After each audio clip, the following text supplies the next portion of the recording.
Parents in KwaZulu-Natal are speaking out against bullying and racial abuse in schools. Well, two parents say their children have been targeted by other pupils within the school premises, but no action has actually been taken. eNCA's Lethiwe Mdluli has got those details. Two parents from different schools in Durban want bullying and racial abuse to be addressed immediately. One parent, whose child attends Northwood Boys High School, says his son had been targeted by 3 white boys in a racially motivated attack, something they say the school ignored. He came after school to me and looking very upset. And then he just told me that the dad had an incident at school whereby 3 white boys referred to me as a monkey. Silepe says his son has been traumatized by the ordeal. There seems to be a subtle racism happening in most of the schools, and nothing has been happening, and no action has been taken. So these boys are not being expelled. You don't hear any of these boys are being expelled, and racism is a serious problem for this country. Another parent says his primary school-aged son endured bullying from another pupil. My child informed me that he was bullied in class earlier this week.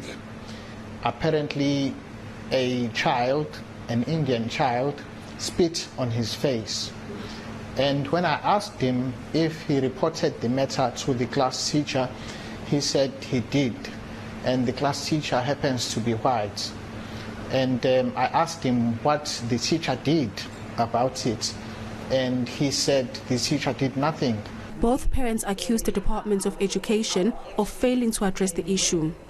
The department, meanwhile, says it's concerned by the claims, so much so that they've instituted an investigation at Northwood Boys High School.